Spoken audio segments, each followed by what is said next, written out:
I have an important question that I want to ask you. And it might seem obvious at first, but then again, maybe not. Do your behaviors and habits of today align with the future vision and dream life that you see in the future for yourself? Let that sink in for a minute. Do your behaviors today align with the future dream outcome that you wish you could get? And the answer is no. If they did, well, you'd already be there. So the obvious part is most of us will say, yeah, of course they don't. But here's the thing that we forget to do. I really think that most of us fail to define what we're actually trying to get to. We fail to define where we're trying to go, and we fail to define where we're unwilling to go. So there's 3 versions of the truth in the future. If I continue down the same path that I'm moving now, where will I be in 10 years? Probably in the same spot. And if I pursue this higher level goal and it wins, what does that look like in 10 years? It could be something amazing, even far beyond what you think it could be. And of course, there's always a what if it all falls apart? What if the decision I make today to pursue something greater ends up me just tanking and hitting rock bottom? Well, where does that look like in 10 years? Might seem pretty rough. But I'd be willing to bet if you outline those things, if it all falls apart, it really isn't that bad. Because where you're at right now is the same as rock bottom. You're not doing what you were meant to do. You're not happy with what you're doing. It's not meeting or exceeding your goals or needs financially. It's not creating enough wealth to do experiences. It's not allowing enough time to experience things. So, I mean, what's worse? Trying and failing and probably ending up in the same, maybe slightly less position? Or is it worth to pursue something great? I think most of us in an inspired state would say it's worth pursuing the bigger outcome. And we know it will be difficult. We know there's going to be challenges. But I encourage you, if you're thinking about taking that trip down in a path that is your own, make sure that it's a path that's your own. Spend a few minutes today thinking about, if I could have the life that I want, what would it look like? Define it. Where would you be? What would your financial situation look like? Who would you be with? Where would you be spending your time? Doing what, with whom, etc. Define it as much as possible, and then ask yourself if you believe you can do it. There's 3 things that you'll need on this journey. The first one is knowledge. You need a plan. You need to know what it is that you need to do next and have it outlined in a way that makes sense. And that stuff's pretty available. Information is all over the place right now and at our fingertips. The next one is you need motivation. You need inspiration, or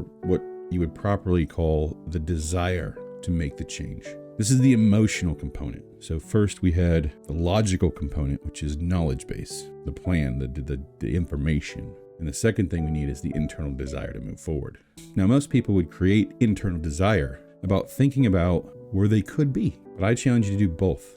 You need to know where you're going, but you also need to know where you're not willing to go. Define what is unacceptable. If you don't do these actions and these behaviors, where will you be in 10 years? And is that acceptable to you, knowing that you could have done different? And knowing that some of those steps that you needed to take were so small. And generally speaking, most of the knowledge that you need for the transformation that you're pursuing, you already have in your head. What you lack is the desire. And the last one, number 3, the belief. You don't actually believe that you can do it. You might say it out loud to your friends like, oh, this will be cool someday. But in your heart, do you believe that you can create that lifestyle that you've defined? If there's a gap between your definition of the future dream goal and the belief of what you can actually create, you have 2 things that you can do. The first one is obvious. You can bring your goals down a little bit and make them a little bit more realistic. If you're trying to make $1 million in the next year, make it $250,000. Make it progressively better than what you have now in the direction or trajectory of the big picture. Don't change the big picture, just change how you focus on it. Instead of thinking 10 years down the road, what is 2 years down the road, and can I get there? Would I be happy with that? And the second thing that you can do to create belief is to validate it. Validate the outcome with evidence. And the evidence comes from things like social proof, observing other people doing the same things. It comes from an understanding of the knowledge, putting things into practical application, practicing, failing, learning, and growing. And it comes from faith, talking about it with people in a way that is spiritual understanding, defining why it's important to you, reflecting on it, writing it down, saying it out loud. The impact can be increased by simply repeating the repetitions over and over and over again. If you've seen one person succeed similar to what you want to, it makes it a little believable. But if you've seen 1,000 people do it, and then you reflect and see all those people are just like you, it makes it a lot more believable.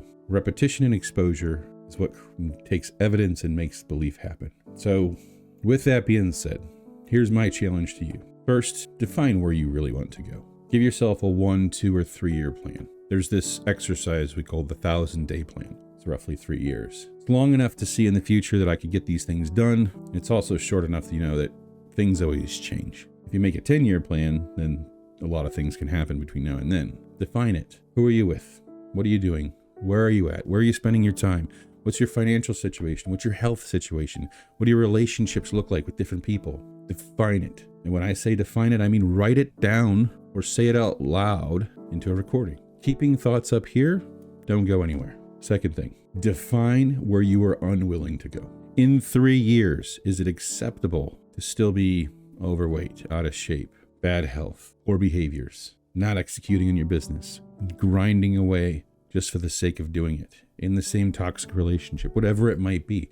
Are you okay with that? In 3 years, if things don't change or get worse or only improve marginally, knowing that you could have done something, are you okay with it? And the last challenge I have for you is ask yourself if you believe you can get there. If there's a gap, start working on it. If you need help, reach out to a friend, family member, or if all else fails, shoot me an email, text, or jump on a call. But you can do it. It's just about having the right plan, creating the internal motivational desire to make it happen, and unacceptable not to, and believing in your heart of hearts that you can. That's what leads to implementation, and that's where the fun begins. So if you like this message, make sure you like and follow for more. Most importantly, check us out at Miriac.com. Got some free trainings and stuff there, maybe a gift or two. And never stop working on yourself. Dare I say, you are obligated to pursue the best version of yourself, to create the best life that you can be proud of, and to impact this world in a positive manner. Thanks for listening.